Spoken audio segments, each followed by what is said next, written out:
बच्चों, इस लेक्चर में हम लोग physics test series for NEET 2025 इसके यूनिट टेस्ट 5 के बचे हुए क्वेश्चन यानी 26 से लेकर के 50 तक के क्वेश्चन डिस्कस करने चल रहे हैं। बेटा, ये पेपर 8 सितंबर 2024 को हुआ था और इसका जो एम है वो है फिजिक्स में नीट 2025 में 170 प्लस स्कोर करना। ये टेस्ट सीरीज ऑफलाइन और ऑनलाइन दोनों मोड्स में अवेलेबल है। बेटा, इसमें जो 1 से लेकर 25 तक के क्वेश्चंस हैं वो आप चेक कर सकते हो। फिजिक्स टेस्ट सीरीज नाम की प्लेलिस्ट है, उसमें जाके यूनिट टेस्ट 5 और पेपर डिस्कशन 1 उसमें आपको 1 से लेकर 25 तक के क्वेश्चंस मिल जाएंगे। बेटा, ये टेस्ट सीरीज़ के क्वेश्चंस अगर आपने पहले अटैम्प्ट किए हैं तब तो ठीक है, आप डायरेक्ट सॉल्यूशन देख सकते हो।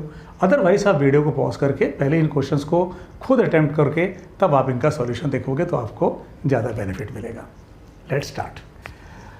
तो बेटा, यूनिट टेस्ट 5 के टेस्ट सीरीज़ का जो 26 नंबर क्वेश्चन था, दो आइडेंटिकल बॉल्स हैं ए और बी, वो मूव कर रही हैं 0.5 और -0.3 से, इलास्टिकली कोलाइड करती हैं। इलास्टिकली कोलाइड करती हैं तो बॉल्स की वेलोसिटी आफ्टर कोलिजन क्या होगी? बहुत आसान क्वेश्चन बेटा। अगर इलास्टिक कोलिजन होता है तो वेलोसिटीज़ इंटरचेंज हो जाती हैं अगर मासेस एक जैसे हों तो। इसका मतलब ये वेलोसिटी ले लेगी दूसरा वाला पार्टिकल और ये पहला वाला, यानी बी ऑप्शन। नेक्स्ट,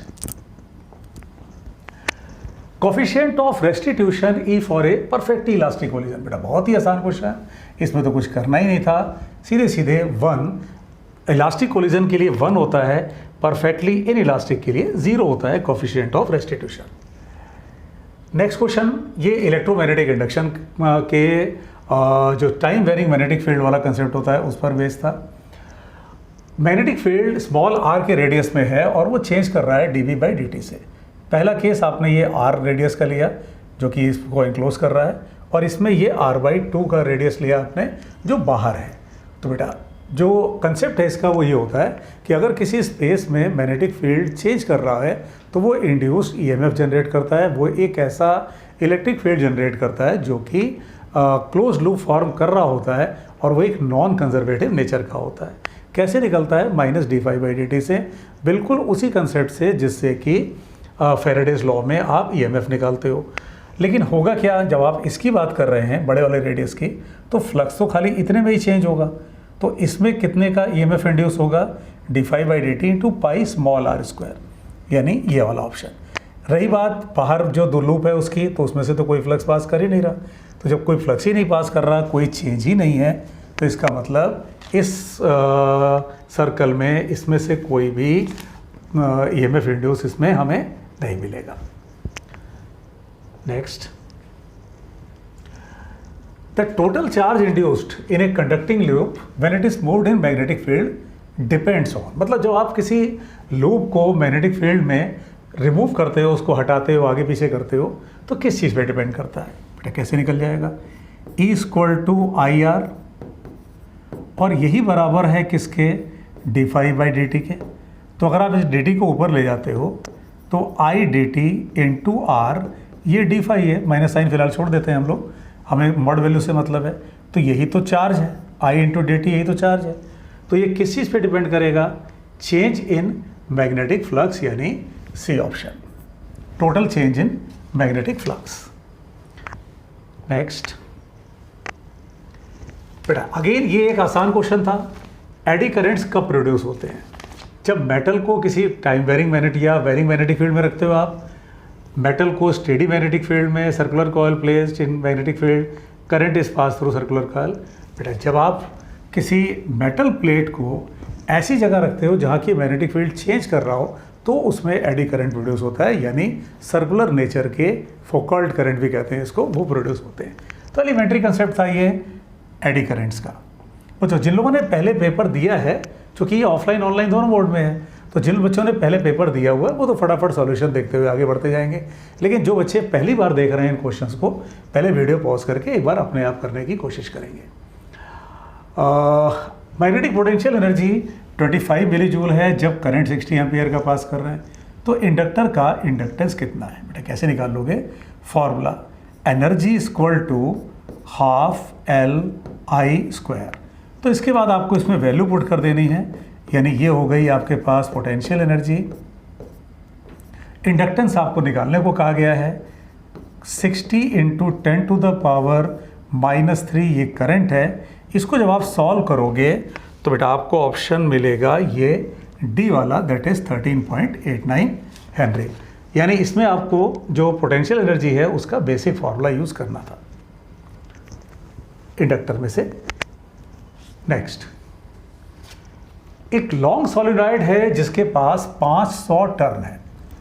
जब करंट को 2 एम्पियर का पास करते हैं तो रिजल्टिंग फ्लक्स जो मिलता है ईच टर्न से वो इतने का मिलता है। तो क्वेश्चन हमसे सेल्फ इंडक्टेंस जानना चाहता है। बेटा क्या फॉर्मूला होता है? phi equal to LI। Flux कितने का है? एक टर्न में 4 इंटू 10⁻³ है। कितने टर्न्स हैं? 500 हैं।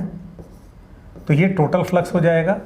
L आपको निकालना है, करंट आपको क्वेश्चन ने दे रखा है 2, तो बेटा सॉल्व करो इसको, तो ये मिल जाएगा 1 henry, that is C option.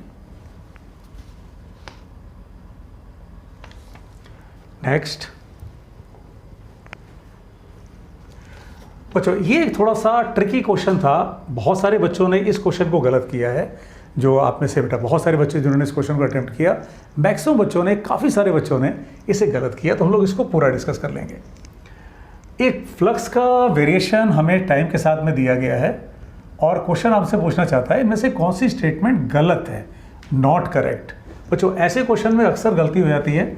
Question मांग रहा है नॉट करेक्ट और आप निकाल के बैठ गए हैं करेक्ट। तो ये ध्यान रखना है क्वेश्चन मांग क्या रहा है। ये फ्लक्स का वेरिएशन है टाइम के साथ। पहला option, there is a change in direction as well as magnitude of induce EMF between B and D. बेटा बी एंड डी में यस, यहाँ पे मैग्नेटिक फ्लक्स पॉजिटिव था, घट के 0 हुआ, फिर निगेटिव हुआ और निगेटिव में बढ़ता चला गया। इसका मतलब इसमें बीच में जो बैटरी बन रही होगी उसकी पोलैरिटी जरूर चेंज होगी, क्योंकि पहले वो पॉजिटिव से 0, फिर उसके बाद 0 से निगेटिव। तो बैटरी का पोटेंशियल जरूर अपनी पोलैरिटी चेंज कर रहा होगा और मैग्नीट्यूड डायरेक्शन दोनों। इसका मतलब ये सही है, हमें गलत चुनना है। The magnitude of induce EMF is maximum between B and C. बेटा बी और सी में आप देखो तो ऑलमोस्ट उसी टाइम पर या कह लो सेम टाइम पर मैग्नेटिक फ्लक्स अचानक घटा है। तो फ्लक्स का जो चेंज होता है विद टाइम ये डिपेंड करता है या ये डिसाइड करता है कि कितने का इंड्यूस ईएमएफ होगा। तो जब फ्लक्स का चेंज बहुत तेज हुआ तो यस, सबसे ज़्यादा तो ईएमएफ इंड्यूस इसी में होना चाहिए, ये भी सही है। C, there is a change in the direction as well as magnitude of induce EMF between A and C. तो ए एंड सी में भी सेम लॉजिक है, पहले फ्लक्स बढ़ रहा है फिर फ्लक्स घट रहा है, तो यस इसमें भी चेंज होना चाहिए, सी है। ऑप्शन बी सही है, हमें गलत चुनना है। Induce EMF is 0 at B. बेटा ये गलत है, क्योंकि बी के जस्ट पहले फ्लक्स, बी के बाद का फ्लक्स, इसमें जो वेरिएशन है तो फ्लक्स का वेरिएशन हो रहा है और फ्लक्स का वेरिएशन ही तो इंड्यूस ईएमएफ प्रोड्यूस करता है। इसका मतलब हमें गलत ऑप्शन चुनना था, लास्ट ऑप्शन डी। नेक्स्ट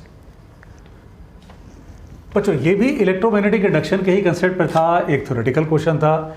इसमें भी कई बच्चों ने गलत किया है, काफ़ी बच्चों ने सही भी किया है। और इसको देखते हैं बेटा इसका क्या कंसेप्ट है। मैग्नेटिक फील्ड का वेरिएशन हमारे पास मौजूद है और टाइम के साथ में, और क्वेश्चन हम लोगों से ईएमएफ इंड्यूस की बात जानना चाहता है और उसको अरेंज करना चाहता है। ठीक है, अब जरा ध्यान दो।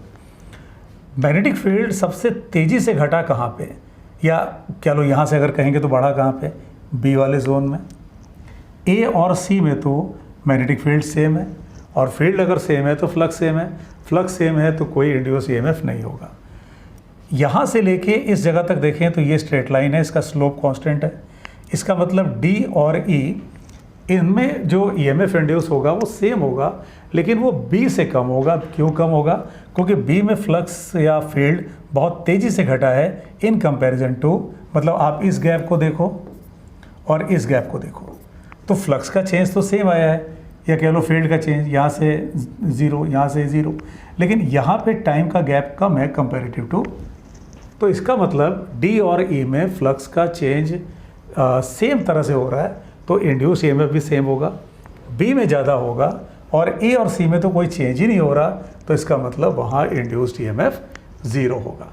तो बच्चों अब ऑप्शन की बात कर लें तो बी बड़ा है डी और ई से, और ए और सी बराबर हैं। इनफैक्ट ए और सी तो ज़ीरो होंगे क्योंकि वहाँ पर कोई फील्ड चेंज हो ही नहीं रहा। बच्चों इन टेस्ट को अगर आप इस जो फिर टेस्ट सीरीज चल रही है बेटा, अगर आप इसको अपीयर करो, अगर आप इस पेपर को दो, एक शेड्यूल के साथ दो, इसका एक पूरा शेड्यूल है बेटा, उसके अकॉर्डिंग दोगे तो आपको इसका बहुत बेनिफिट मिलेगा, क्योंकि आगे के टॉपिक्स को आप साथ साथ तैयार करते चले जाओगे, है ना। और कंपटीशन का तो मतलब ही होता है कि आपको अपने कंपटीटर से आगे रहना है। इन केस अगर आप इस टेस्ट सीरीज़ को बेटा ज्वाइन करना चाहते हो तो ये जो नंबर नीचे आपके डिस्प्ले में चल रहा है, ये व्हाट्सएप नंबर है ऑफिस का, फिर स्क्रीनशॉट के आप इस पर मैसेज करो, व्हाट्सएप करो। आपको यहाँ की जो ऑफिस टीम है वो पूरा गाइड करेगी कि आपको कैसे इसे ज्वाइन करना है और आगे कैसे आप इसमें मैक्सिमम बेनिफिट ले सकते हो। नेक्स्ट, क्योंकि बच्चों इसमें आप जो ये क्वेश्चंस हम लोग डिस्कस कर रहे हैं यहाँ पे, ये तो है ही, आप इंडिविजुअली आप अलग से भी इसमें डाउट क्लियरिंग कर सकते हो पेपर से रिगार्डिंग, है ना, वो आप अलग से भी कर सकते हो। ये बेनिफिट है इस टेस्ट सीरीज़ का। अगला question, magnetic flux can produced EMF. बच्चों असर्शन रीजन, असर्शन रीजन में सबसे पहला काम आप ये किया करो कि असर्शन को ही चेक करो, क्योंकि अक्सर ऐसा होता है कि असर्शन गलत होता है या रीज़न गलत होता है। बहुत कम क्वेश्चन से आपको ऐसे मिलते हैं जिसमें असर्शन रीज़न दोनों सही हो और रीज़न उसे एक्सप्लेन भी कर रहा हो।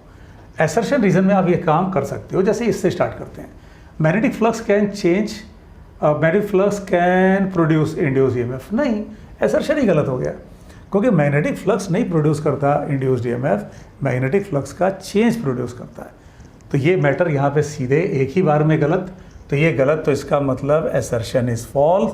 आगे हमें कुछ और चेक करने की ज़रूरत ही नहीं है। नेक्स्ट,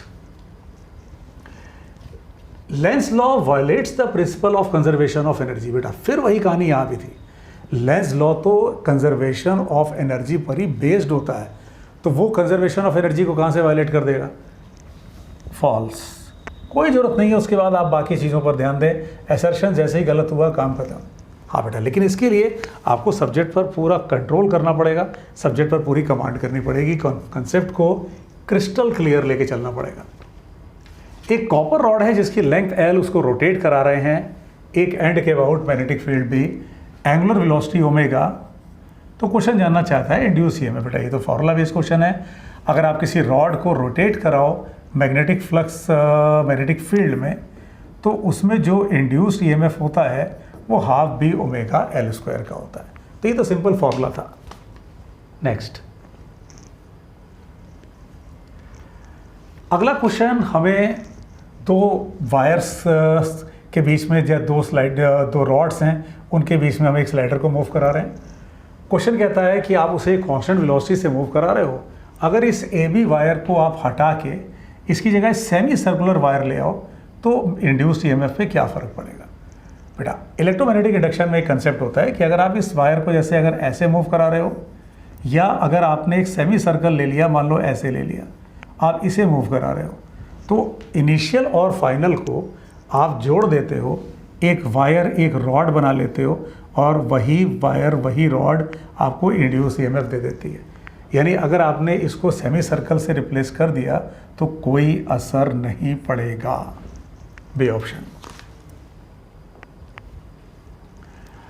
नेक्स्ट, एक कंडक्टिंग वायर फ्रेम हमें दिया गया है जो कि स्पेस में है और मैग्नेटिक फील्ड इनवर्ड है।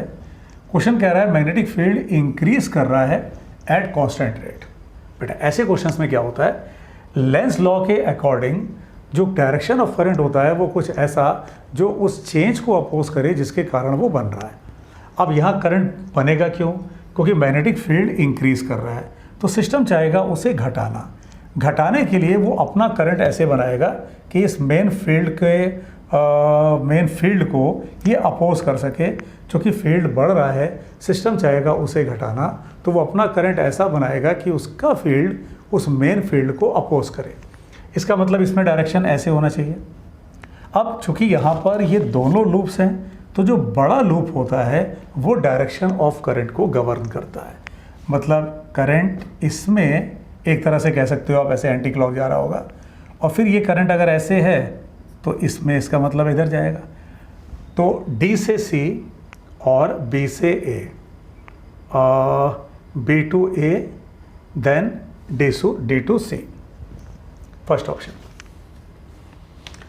Next,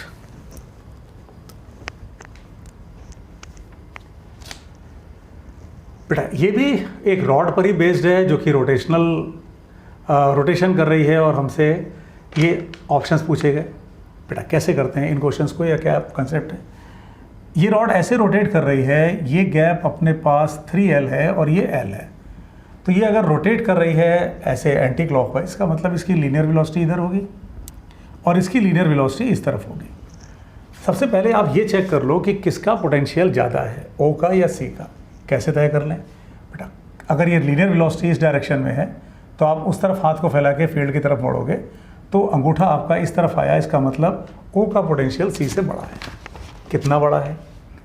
VO minus VC half B omega 3L का स्क्वायर। यही काम अगर आप देखो तो A और O में मिलेगा आपको। लीनियर वेलोसिटी की तरफ हाथ को रखो, फील्ड की तरफ मोड़ो, इसका मतलब O का पोटेंशियल A से बड़ा होगा, half B omega L square. अब बेटा आपको ऑप्शन सेलेक्ट कर लेने हैं, आप इसे सब्सट्रैक्ट कर दो तो आपको ऑप्शन मिल जाएगा इसमें ये C वाला। इसके बाद आप लोग खुद कर सकते हो। बेटा हम लोगों ने कंसेप्ट को डिस्कस किया, इसके बाद अगर आप खुद करोगे उन क्वेश्चंस को तो आपको उसका ज़्यादा बेनिफिट मिलेगा। नेक्स्ट, अपने पास दो स्टेटमेंट्स हैं और चुनना है इसमें से option. Linear momentum of system of particle is zero, kinetic energy system of particle is zero. बेटा लीनियर मोमेंटम एक वेक्टर क्वांटिटी है, वो तब भी जीरो हो सकता है जब दो पार्टिकल एक दूसरे के डायरेक्शन में बढ़ रहे हो अपोजिट सेंस में, तो वहाँ लीनियर मोमेंटम जीरो हो जाएगा, लेकिन वहाँ काइनेटिक एनर्जी तो जीरो नहीं होगी। लेकिन अगर काइनेटिक एनर्जी जीरो है तो ये तभी जीरो हो सकती है जब हर पार्टिकल रेस्ट पर हो। तो इसका मतलब अगर काइनेटिक एनर्जी जीरो है तो वेलोसिटी जीरो होगी हर पार्टिकल की, और वेलोसिटी जीरो है तो मोमेंटम जीरो होगा। इसका मतलब अगर काइनेटिक एनर्जी जीरो है तब तो आप कह सकते हो कि लीनियर मोमेंटम भी जीरो होगा, लेकिन लीनियर मोमेंटम सिस्टम का जीरो है तो आप ये नहीं कह सकते कि काइनेटिक एनर्जी भी जीरो, क्योंकि लीनियर मोमेंटम तो वेक्टर क्वांटिटी है। दो पार्टिकल अपोजिट डायरेक्शंस में आ रहे हों, दोनों के मासेस सेम, दोनों की स्पीड सेम, तो भी जीरो हो जाएगा, लेकिन वहाँ काइनेटिक एनर्जी जीरो नहीं है। तो बेटा इसमें हो जाएगा 1 does not imply 2 but 2 implies 1, यानी अगर लीनियर मोमेंटम जीरो है तो काइनेटिक एनर्जी जीरो हो कोई जरूरी नहीं, काइनेटिक एनर्जी जीरो है तो लीनियर मोमेंटम पक्का जीरो होगा। नेक्स्ट, एक शेल को फायर किया V वेलोसिटी से angle theta horizontal, highest point पर वो दो पीसेस में टूट गई, one piece retrace its part to the cannon. तो बताइए अगले की स्पीड क्या है? बेटा ये मतलब केस वो हो गया प्रोजेक्टाइल मोशन में, जैसे बॉल को आपने फेंका तो हाईएस्ट पॉइंट पर अगर हम मान लेते हैं उसका मास है 2m, तो मोमेंटम होगा 2m into V cos theta टूटने से पहले। फिर एक टुकड़ा टूट करके वही लौट आया, इसका मतलब वो जो टुकड़ा टूटा है उसके पास जहाँ से फेंका गया था वहाँ लौट आया, तो वही वेलोसिटी होगी अपोजिट डायरेक्शन में होगी, यानी m into minus V cos theta. अब जो एक पार्टिकल बचा है उसकी वेलोसिटी नहीं पता अपने को, सॉल्व कर लो तो आपको मिल जाएगा 3V cos theta. Clear? Next, बेटा ये क्वेश्चन कहता है इलास्टिक कोलिजन दो मासेस के बीच में, एक U से चल रहा है और दूसरा रेस्ट पे है, टकराने के बाद दोनों के बीच का एंगल θ1 θ2 है, तो इसकी वैल्यू बताओ θ1 प्लस θ2 की। बेटा कुछ क्वेश्चंस एग्जाम में ऐसे आते हैं जिसमें अगर आपने प्रैक्टिस कर रखी है, आपने उस कंसेप्ट की प्रैक्टिस अच्छे से कर रखी है, क्वेश्चंस कर रखे हैं, तो आपको पता चल जाता है उसका आंसर क्या होगा, यानी आपको उसमें पेन चलाने की ज़रूरत ही नहीं पड़ती। जैसे ये क्वेश्चन, इलास्टिक कोलिजन अगर हो रहा है और दो पार्टिकल्स डायरेक्शन अपना चेंज कर लें तो वो हमेशा म्यूचुअली परपेंडिकुलर चलते हैं, उनकी वेलोसिटी के जो कंपोनेंट्स लिए जाते हैं वो वाई एक्सिस वाले या कह लो परपेंडिकुलर, वो जीरो हो जाएंगे और उस एक्सिस पर दोनों के कंपोनेंट जुड़ जाएंगे। कौन सी एक्सिस पर? जिस पर पार्टिकल कोलाइड कर रहे थे। तो ये इलास्टिक कोलिजन का एक सिंपल केस होता है, इसको आप ओब्लिक कोलिजन की तरह ट्रीट कर सकते हो, ओब्लिक इलास्टिक कोलिजन की तरह ट्रीट कर सकते हो, जिसमें टकराने वाले पार्टिकल टकराने के बाद म्यूचुअली परपेंडिकुलर चलते हैं। तो ये अगर आपका थ्योरी पर कमांड हो तो इस क्वेश्चन में आपको फिर और कुछ करने की जरूरत ही नहीं है। Next, A particle P moving with speed V undergoes a head-on collision, elastic collision, with another particle Q of identical mass but at rest. After the collision, बेटा एक पार्टिकल P है जो कि V से चल रहा है, वो हेड ऑन कोलिजन करता है किसी पार्टिकल Q के साथ जो कि रेस्ट पर है। अगेन बेटा बहुत आसान क्वेश्चन है, अगर दोनों के मासेस सेम है तो वेलोसिटी इंटरचेंज कर लेंगे। इसका मतलब जो टक्कर मारने आया था वो अब रुक जाएगा और जो पहले रुका था वो चलने लगेगा। इसका मतलब C option, P comes to rest and Q moves forward with speed V। बेटा ऐसा नहीं होता कि किसी भी एग्ज़ाम में सारे क्वेश्चन टफ ही आते हैं, ऐसा नहीं होता। आपको बस आसान क्वेश्चंस को पहले चुन के कर लेना होता है और उसके बाद आप मीडियम लेवल क्वेश्चन पे जाओ, उसके बाद आप उन क्वेश्चंस पे जाओ जो टफ थे, जो आपके फंस रहे थे, है ना। ऐसा नहीं होता सारे क्वेश्चन टफ ही आते हैं। बस ये है कि अगेन बेटा आपकी प्रैक्टिस, आपने कंसेप्ट को कितने डीप में सीखा हुआ है ये मायने रखता है कि आप उस समय उसको पहचान पाएँ कि वो आसान है या कठिन है। नेक्स्ट, अब ये क्वेश्चन देखो तो थोड़ा सा एक बार देखने में लगता है बड़ा लेंथी है।